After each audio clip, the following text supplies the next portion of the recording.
보통 우리가 행복한 일이 계속되면은 동시에 불안한 마음도 같이 들잖아요. 이 행복이 끝나면 어떡하지? 너무 행복하니까 오히려 불안하다. 이런 생각이 좀 양가적인 마음이 보통 들기도 하는 것 같습니다. 행복이 계속되면 그래서 불안해진달까요? 잘 되어가는 것만 같던 그 바울과 바나바의 선교 사역이 하나의 큰 어려움에 맞닥뜨리게 됩니다. 오늘 함께 읽은 사도행전 15장 말씀은 이제 이방인들도 복음을 받아들이고 구원받을 수 있는가의 그 논쟁에 대해서 이제 그들을 형제로 받아들이기로 결정을 내리는 그 예루살렘 공회 장면이 언급되고 있는 그런 장이기도 합니다. 이 본문의 상황을 한번 살펴보면요, 먼저 15장 1절의 말씀입니다. 15장 1절 말씀 보면 몇몇 사람이 유대에서 내려와서 이렇게 신도들을 가르쳤다. 여러분이 모세의 관례대로 할례를 받지 않으면 구원을 얻을 수 없습니다 라고 나와 있습니다. 15장 1절에 이 내용을 보면 일부 율법학자들이 여전히 이방 사람들에게도 할례라는 그런 외형적 구분만이 구원을 가져다 줄 수 있다라는 그런 배타적이고 형식적인 그런 가르침을 전한 것을 볼 수가 있습니다. 그러자 이런 내용을 듣고서 이제 바울과 바나바가 그런 율법주의자들 사이에서 큰 논쟁이 벌어지게 됩니다. 그렇게 할례와 같은 율법적인 형식으로 구원받을 수 있는 게 아닙니다라고 논쟁이 벌어지게 돼요. 예루살렘에 그래서 사도들과 장로들을 찾아가서 이 문제를 놓고 이제 논의를 하게 됩니다. 율법주의적인 사고방식을 갖고 있던 그 그리스도인들이 이방인들도 할례를 받아야 됩니다라고 말을 하게 돼요. 15장 5절에 이어지는 내용을 보게 되면 15장 5절 말씀에 이렇게 나와 있습니다. 그런데 바리새파에 속하였다가 신도가 된 사람 몇몇이 일어나서 율법주의의 영향을 받은 사람들이죠. 이 사람들이 이방 사람들에게도 할례를 행하고 모세의 율법을 지키도록 명하여야 합니다라고 말하였다. 세번역 버전으로 읽어보면 이렇게 되어 있는데요. 근데 이런 언급에 대해서, 이런 주장에 대해서 이제 베드로가 중요한 답변을 그 이어지는 본문에서 하게 됩니다. 그것은 이 교회 안에 있는 또 이 신앙 이 안에 있는 그런 차별적인 생각들, 차별의 그런 장벽들을 우리가 무너뜨려야 합니다. 그런 차별을 깨트려야 합니다라고 강조를 해요.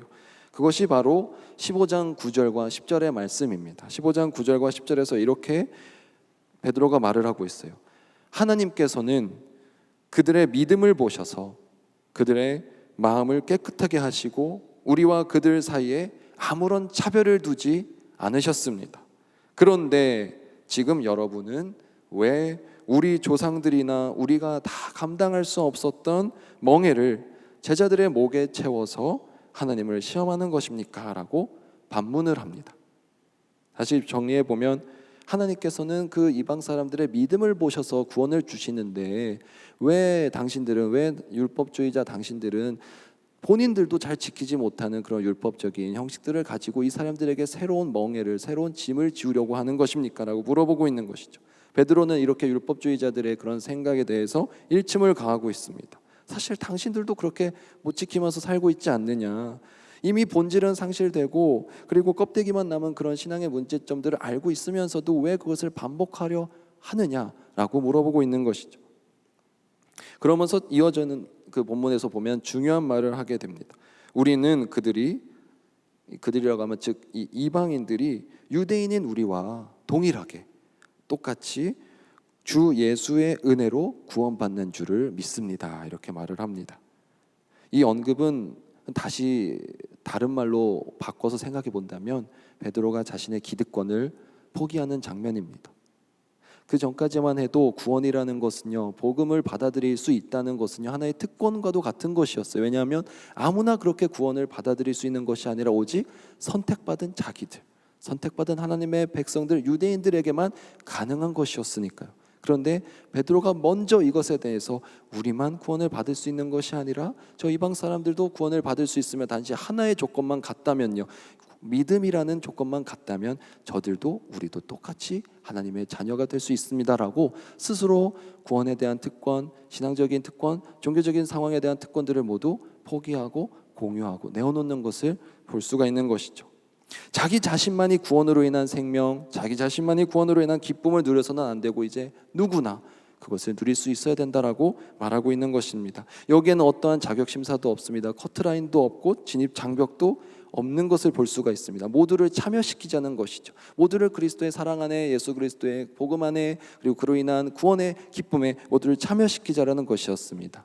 베드로가 이렇게 오늘 띄어서 말을 하자 야고보가 듣고 있다가 이 베드로의 입장에 거드는 표현을 합니다. 아모스 9장과 11절 또 12절에 보면 이제 이방 사람들도 돌아오게 된다는 언급이 있는데, 그것을 인용하면서 이 사도행전 15장 19절에서 20절 말씀을 보면 함께 이렇게 말을 하고 있어요. 그러므로 이 야고보가 이렇게 말을 하면, 그러므로 내 판단으로는, 내 생각에는 하나님께로 돌아오는 이방 사람들을 이제 괴롭히지 맙시다. 괴롭히지 말고 다만 그들에게 편지를 보내서 우상에게 바친 더러운 음식과 음행과 목매어 죽인 것과 피를 멀리하라고 하는 것이 좋겠습니다. 이젠 오히려 경건한 생활에 대해서 말해 줍시다. 할례 받으세요, 다른 것이 중요합니다 하는 것이 아니라 우리와 같이 하나님을 우선시 여기고 우상 숭배를 버리고 그 앞에서 경건한 삶을 살아가십시오 정도로 권면합시다. 그리고 이제 그들을 함께 형제로 받아들이십시다라고 야고보가 함께 거들게 돼요. 그래서 이 회의 안에서 베드로도 일어나서 이렇게 말을 하고 야고보도 이어서 일어나서 이렇게 말을 하면서 이 과정을 거쳐서 이제 이방인 선교의 길이 열리게 되고 공식적으로 공회에서 인정을 받게 됩니다.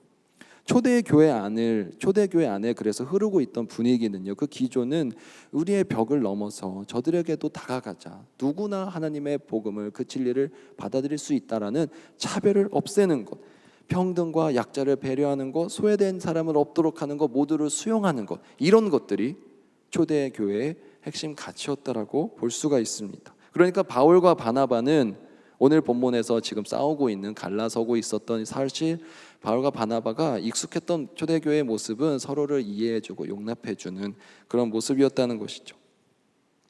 바울과 바나바는 이러한 그 서로를 이해해주고 이방인을 품고자 하는 그런 기조에 따라서 그들도 그들의 사역을 도와줄 수 있는 사람들을 파견하는 것을 보여주는데, 사도행전 15장 35절 말씀을 보면 그러나 바울과 바나바는 안디옥에 머물러 있으면서 다른 여러 사람과 함께 주님의 말씀을 가르치고 전하였다라는 본문이 확인해 보면, 이들은, 바울과 바나바는 적어도 그들에게 당시 초대교회는 서로를 이해해주고 용납해주고 품어주는 것이 당연한 것이었음을 잘 알고 있었다는 것입니다. 참 훈훈한 모습이었어요. 그런데 이 초대교회 사도들은, 그리고 성도들은 타인과 자신을 구분짓는 그런 한계점들을 지워버리고, 그리고 담장을 허무는 데 뜻을 합칠 수 있는 그런 사람들이었습니다. 그런 사람들이었음에도 불구하고, 그런 가치관을 가지고 선교를 막 활성화하고 있었던 것임에도 불구하고, 또 이런 것에 따라서 복음이 예루살렘과 사마리아를 넘어서 땅끝에 이제 향해서 첫걸음을 떼기 시작한 그 때임에도 불구하고 오늘 이제 어떠한 입장 대립에 의해서 갈라지게 되는 것을 볼 수가 있죠. 여기 보면 36절, 오늘 우리가 읽은 본문 말씀에 보면 며칠 뒤에라는 표현이 나옵니다. 이러한 일들이 일어나서 선교 사역이 잘 이루어지고 있었던 때에서 많이 지난 것도 아니고 불과 며칠 지난, 얼마 지나지 않은 때 이런 일이 일어났죠. 오늘 36절을 보면 며칠 뒤에 바울이 바나바에게 말하였다. 우리가 주님의 말씀을 전파한 여러 도시로 신도들을 다시 찾아가서 그들이 어떻게 지내고 있는지를 살펴봅시다라고 말을 하고 있는데요. 지금까지의 그 선교가 흘러오는 모습을 본다면, 또 초대교회의 그런 분위기를 본다면, 두 사람은 이 누군가를 선교 여행에 데리고 가느냐 마느냐에 대해서 문제에 부딪혔을 때 서로를 이해해주고 품어줄 수도 있었을 법한데, 서로의 뜻을 존중하면서 한마음 한뜻으로 협력할 수 있었을 법한데, 이번에는 그렇게 진행되지 않는 모습을 볼 수 있습니다. 바로 이 마가라 하는 요한을 데리고 가느냐 마느냐의 문제로 인해서 바울과 바나바 사이에 큰 갈등이 발생하게 됩니다. 두 사람 각각의 입장은 사실 다 나름의 이유가 있었다고 생각을 해요. 왜냐하면 일전에 마가라는 이 요한은 그 바울과 바나바를 떠나서 중간에 되돌아가 버린 전적이 있는 사람이었기 때문입니다. 38절의 말씀을 보면 그러나 바울은 밤빌리아에서 자기들을 버리고 함께 일하러 가지 않은 그 사람을 데리고 가는 것을 좋게 여기지 않았다라는 언급이 나와 있습니다. 바울과 바나바를 자세히 보시면요, 우리가 교회 안에서 그 두 가지의 그 사람의 유형을 좀 살펴볼 수 있을 것 같은데요, 각각 일 중심적인 사람과 관계 중심적인 사람의 그 차이를 좀 보여주는 것 같습니다. 바울의 입장에서 본다면요, 총알만 오가지 않을 뿐이지 전쟁터와도 같은, 영적 전쟁터와도 같은 선교 현장에서 힘들다고, 또는 선교의 결실이 잘 보이지 않는다고 중간에 중도하차해서 되돌아가 버린 사람, 어떻게 그런 사람을 데려갈 수 있겠는가, 선교 사역에서 그 사람과 동역할 수 있겠는가라고 의문을 충분히 제기할 수 있었을 것입니다. 신뢰가 가지 않았을 것입니다. 근데 한편 바나바의 입장에서는요, 위로의 아들이고 권면하는 사람이고 마음이 따뜻했던 이 바나바라는 사람의 입장에서는 자신의 조카이기도 하잖아요, 이 마가라 하는 요한이. 그러니까 아마 이렇게 좀 한번 그래도 다시 챙겨주고 믿어주고 싶지 않았을까요? 바울, 우리 바나바가 좀 약해서 그렇지 심성이 원래 그런 애가 아니에요. 지난번엔 비록 우리를 좀 떠나서 돌아갔지만 얘가 얼마나 그 마음고생이 심하고 오죽했으면 그랬겠습니까? 바울, 그러지 말고 우리 이번에는 마가 한 번만 더 믿어줍시다.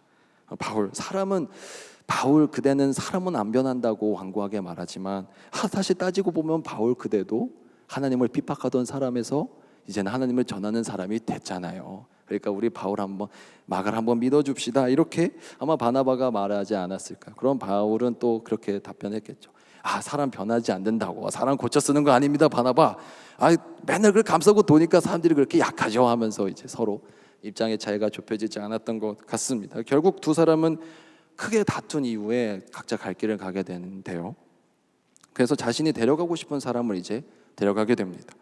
표면적으로 봤을 때는 이 모습이 하나님 보시기에 어떻게 보였을까요? 우리가 일반적으로 생각하는 교회가 이루어야 될 모습이라면 화해하고 어떻게든 하나가 되어서 나아가야 했을 텐데, 결국에는 둘이 결국 입장 차이를 좁히지 못하고 크게 싸운 다음에 각자 갈 길을 완전히 다른 길로 가게 되는 모습을 보여줍니다. 그러니까 우리가 겉으로 봤을 때는 어떤 일어난 문제에 대해서 미처 이 문제를 해결하거나 봉합하지 못한 채로 각자 제 갈 길을 가는 심각한 상황처럼 보입니다. 하나님 보시기에도 기뻐하시지 않는 모습이지 않을까라는 생각이 들 정도로요. 그런데 그들을 통해서 하나님은 여전히 계속해서 일하시는 것을 그 이어지는 본문을 통해서 볼 수가 있습니다. 이 40절과 41절 말씀을 보면, 그러나 바울은 누구를 택했죠? 실라를 택하고 신도들로부터 주님의 은혜가 함께하기를 바라는 인사를 받고서 길을 떠났다. 실라와 함께 갑니다. 그래서 시리아와 길리기아를 돌아다니면서 모든 교회를 튼튼하게 하였다. 이것이 이 장의 결론입니다. 뭔가 사역이, 또 선교가 어려움을 맞이하고 이제 화해하지 못한 채로 갔으니까 뭔가 잘 안 돼야 될 것만 같은데, 그래도 교회를 든든히 세워가고 각자 나름의 역할을 잘 감당해 나갔다. 이렇게 결론이 나고 있는 것을 볼 수가 있습니다. 사랑하는 여러분, 이 장면을 보면서 여러분은 어떤 생각이 드셨나요? 조금은 의외이지 않나요? 우리가 선교를 준비하는 과정에서, 또는 농촌 선교 봉사활동이든 안미든 수련의 준비든 무엇인가를 할 때 의견 대립으로 인해서 이 팀이 나눠진 상황인데, 이들의 이후의 선교가 왜 계속 은혜 가운데 잘 진행될 수 있었을까? 여기서 발견할 수 있는 가장 중요한 사실은 바로 이 선교라는 것이 하나님께서 하신다라는 그 미시오 데이의 개념입니다. 하나님의 선교라는 뜻의 이 미시오 데이는 라틴어인데요, 선교의 주된 내용과 관심사가 그 선교를 하는 선교사라는 인간에게, 그 인간의 활동에 국한되는 것이 아니라 그 역사 가운데 안에서 역사하시는, 일하시는 하나님의 활동에 참여하는 모든 일을 선교로 보자. 그것이 바로 이 하나님의 선교에 대한 개념입니다. 아마 많이 들어보셨을 거예요.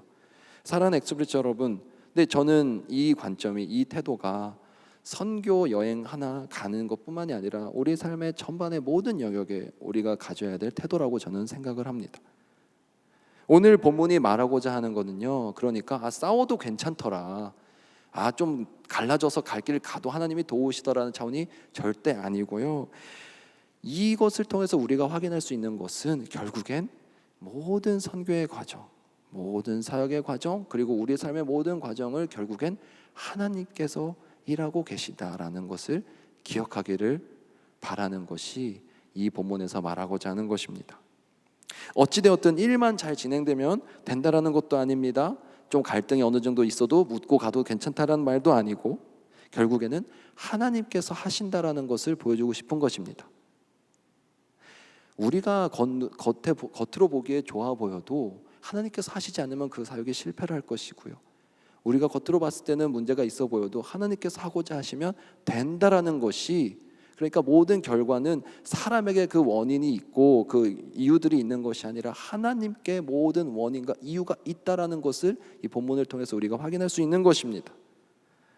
학교에 가면, 회사에 가면, 또 내 집에서 가정에 가면 왜 이렇게 안 맞고 또 나와는 달라 보이고 사랑하기 쉽지 않은 그런 사람들이 어디 가나 꼭 있기 마련입니다. 누구나 한 명쯤은, 아니 뭐 10명, 20명쯤은 있으실 수가 있는데요. 사실 그런 사람 한 명만 있어도 우리 관계, 모든 관계에 영향을 주죠. 그리고 그 사람이 속한 공동체에도 미워지는 그런 일이 생겨납니다. 근데 그럴 때 기억해야 할 것은 이 모든 과정을 지켜보고 계신 분이 있다는 거예요. 이 모든 과정 가운데 지금도 역사하고 계시는, 일하시는 분이 계시다라는 것을 우리가 잊지 않았으면 좋겠습니다. 그러나 사실 우리는 너무나도 많은 경우에 하나님의 선교, 하나님의 직장, 하나님의 삶이라는 생각을 저 뒤로 던져놓은 채 나의 선교, 나의 직장, 나의 학업, 나의 삶이 되어 있는 경우가 너무나도 많다는 것이 문제인 것 같습니다. 사실 우리는 솔직히 나의 입장이 인정받기를 원하잖아요. 하나님의 진리가, 하나님의 역사하심이 나타나는 것이 아니라 사실 내 생각이 옳다라고 인정받기를 원할 때가 많죠. 또 나의 가치관이 우선시 되기를 원할 때가 많고, 내 입장이 옹호받기를, 편들어지기를 바랄 때가 너무나도 많습니다. 내가 우선시 되는 그런 삶은 사실 미시오 데이라는 그런 하나님의 선교적 삶의 태도가 아닌 미시오 호미니스, 인간의 선교, 사람의 선교의 삶이 아닐까 싶습니다. 우리의 삶이, 저는 미시오 데이의 삶이 되었으면 좋겠습니다. 사람의 선교, 사람의 삶이 아닌 하나님의 선교, 하나님의 삶의 태도로 살아내는 저와 여러분이 되기를 소망합니다. 우리가 자연스럽게 살아가다 보면 수많은 갈등들과 크고 작은 문제들에 휩싸일 수밖에 없습니다. 그것은 우리가 우리 삶의 주인이 되어 있을 때, 우리가 우리 삶의 주체가 되어 있을 때, 왜냐하면 그 주인공이 되어서 살아가는 사람이 너무나도 불완전하니까요. 우리 삶을 살아가고 있는 주인이 우리가 되었을 때는 실패할 수밖에 없죠. 불안할 수밖에 없고 넘어질 수밖에 없습니다. 왜냐하면 우리가 그런 존재니까. 그런데 우리 삶의 주인의 자리에 하나님께서 오셨을 때는 그 삶이 무너지거나 넘어지지 않고 올바르게 걸어갈 수 있음을 기억하는 저와 여러분이 됐으면 좋겠습니다.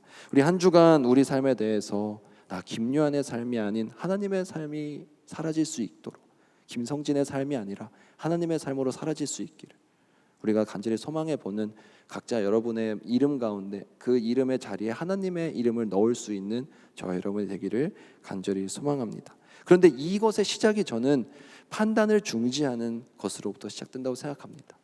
내가 판단하고 내가 결정하고 내가 생각하는 것들에서 잠깐 내려놓고 하나님께 뜻을 구하고 하나님의 결정과 하나님의 판단에 의지하는 삶의 태도가 어느 때보다도 필요한 것 같습니다. 쟤는 왜 저러지? 저건 틀렸는데, 이건 아닌데, 이건 이렇게 해야 되는데 라가 먼저 나오기보다는 그 앞서서 하나님께 잠깐이라도 먼저 기도하고 그 뜻을 구할 수 있는 저와 여러분이 되기를 간절히 소망합니다. 왜냐하면요, 오늘 본문 말씀의 결론을, 그 이후의 이야기를 저와 여러분이 너무나도 잘 알고 있죠. 이렇게 반대하고 결국 각자 갈 길을 갔던 바울이지만 나중에 다른 서신서의 부분에서 바울이 마가에 대해서 어떻게 언급하고 있고 그를 어떻게 대하고 있느냐를 본다면 우리의 생각이 조금 오늘 달라질 것 같습니다. 어떻게 보면 바울에게 바나바는 자신의 사역자로서의 길을 열어주었던 은인과도 같은 사람이에요. 그럼 바나바가 말하면 웬만하면 들어줘야 되는 게 인지상정인데 바울이 그러지 않을 정도로 이 마가를 데려가는 것을 반대했다는 것이죠. 그렇게 결사 반대를 하고 은인과도 같은 바나바와 갈라서게 되었던 바울이지만 그가 10여 년이 지난 먼 훗날 마가를 다시 찾게 되는 날이 오리라고 이 순간에 생각을 했을까요? 바울이 디모데에게 보내는 서신서 중에 디모데 후서 4장에는 다음과 같은 바울의 언급이 있습니다. 4장 9절부터 11절까지의 말씀입니다. 그대는 속히 나에게 오십시오. 여기서 그대는 디모데입니다. 그런데 그 이후에 10절 말씀에 데마는 이 세상을 사랑해서 나를 버리고 데살로니가로 가고 그레스게는 갈라디아로 가고 디도는 달마디아로 가고 누가만 나와 함께 있습니다. 함께 있던 사람들이 세상을 좋아해서 다 가고 지금은 단 한 사람 누가만 나와 함께 있는데, 그런데 그 다음 구절이 이렇게 나오고 있습니다. 그대가 올 때, 디모데에게 그대가 올 때에 마가를 데리고 오십시오. 그 사람은 나의 일에 요긴한 사람입니다.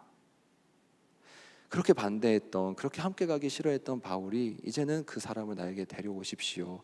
그가 나의 일에 유익한 사람입니다. 도움이 되는 사람입니다 라고 말하고 있습니다. 여기서 데려와 달라고 부탁하고 있는 그 대상인 마가가 바로 이 마가라 하는 요한이라는 사람입니다. 마가는 옥중에 있는 바울을 돕는 조력자이며 인정받는 협력자가 되어 있는 것을 볼 수가 있습니다. 근데 그뿐만이 아닙니다. 골로새서 4장 10절의 말씀을 보면 바나바의 사촌 마가가, 그러니까 이 마가가 바울과 함께 갇혀 있는 것을 확인할 수가 있습니다. 골로새서 4장 10절 말씀, 나와 함께 갇혀 있는 아리스다고와 바나바의 사촌인 마가가 여러분에게 문안합니다라고 바울이 편지하고 있습니다. 그가 그 전에는, 훨씬 더 이전에는 함께 가기 싫어했던, 너무나도 신뢰하지 못했던 그 마가와 이제는 그를 애태워서 찾고 또 그와 함께 감옥에 갇혀서 동고동락하고 있는 모습을 본다면 하나님의 계획하시면은, 하나님의 일하시면은 정말 우리가 생각하는, 우리가 예상하는 범위를 뛰어넘어서 일하시는구나를 깨달을 수 있게 되는 것 같습니다.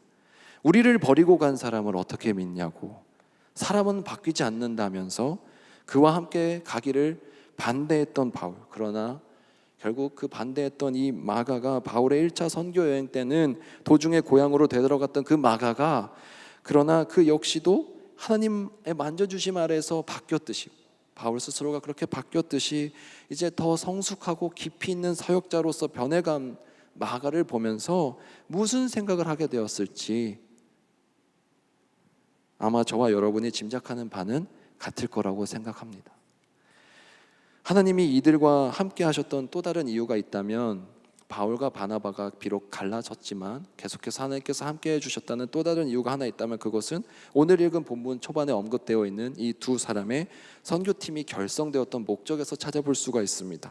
애초에 바울과 바나바가 다시 여행을 떠나고자 결심했던 이유는 사도행전 15장 36절에서 밝히고 있듯이, 며칠 뒤에 바울이 바나바에게 말하였다. 우리가 주님의 말씀을 전파한 여러 도시로 다시 찾아가서 그들이 어떻게 지내고 있는지를 살펴봅시다. 자신들이 복음을 전하고 교회를 세웠던 지역들을 다시 순회하면서 어려움은 없는지, 이들이 궁금한 것은 없는지 돌아보고 격려하면서 다시 그 교회를 든든히 세워가고자 우리가 함께 갑시다라고 제안했던 거예요. 즉 선한 목적, 거룩한 동기로 인한 것이었습니다. 사랑하는 엑스브리지 여러분, 그리고 동안의 성도 여러분, 우리가 관계의 어려움에 부딪혔을 때, 또는 나와 너무나도 맞지 않는 것만 같은 사람과 마주쳤을 때 자꾸 우리는 그 어려움을 주고 있는 그 대상에게만 집중하는 경향이 있습니다. 나와 맞지 않는다 여겨지는 그 사람에게 초점을 맞추기만 하죠. 그런데 그럴 때일수록 우리가 바라봐야 할 것은, 생각해야 할 것은요, 나와 그가, 또 우리가 어떠한 목적과 동기로 함께 하고 있는지, 왜 만났는지를 다시 한번 돌아봐야 한다는 것입니다. 그리고 어떠한 방향성에서 나아가고 있는가를 점검해 봐야 하는 것이죠. 만약 그 사람과 나의 목적이, 동기가 선하고 함께 한 곳을, 방향을 바라보고 있는 것이었다면 그래도 다시 한번 대화를 해보고 해결하기 위한 애를 써봐야 할 것입니다. 그리고 이러한 과정이 있어야지만 정말로 목적부터 달랐구나, 동기가 서로 다르구나를 확인할 수도 있죠. 만약에 목적과 동기가 전혀 다르고 그 목적이 선하지 않는 것이었다면은 이제는 억지로 함께 맞춰가려고 하지 않아도 된다는 것도, 때로는 지혜로운 분리가 필요하다는 것도 우리가 함께 고려했으면 좋겠습니다. 게리 토마스의 고통스러운 관계 떠나기라는 책이 있습니다. 이 책에서는 독이 되는 사람들에 대해서 언급을 하고 있는데요, 그것은 심리적인 대처, 심리학적인 대처가 아니라 영적인 대처 방법을 말하고 있는데, 그것은 책의 내용을 핵심적으로 요약하면 그겁니다. 그러니까 우리가 어려움을 겪는 사람, 또는 나와 맞지 않는 갈등을 겪고 있는 사람과 무조건적으로 계속해서 용서하려고 하고 수용하려고 하고 함께 가려고 하는 것은 밀어낼 수 있는 행동이다. 독이 되는 관계를 지혜롭게 분별을 하고 그것이 나에게 악한 영향력을 더 이상 주지 않도록 나를 방어하고 또는 떨어질 수 있는 것도 필요하다라고 말하고 있는 것이 그 책의 요약이거든요. 그래서 이름 자체, 제목 자체도 고통스러운 관계의 떠나기입니다. 억지로 품고 가는 것만이 좋은 방법은 아닙니다.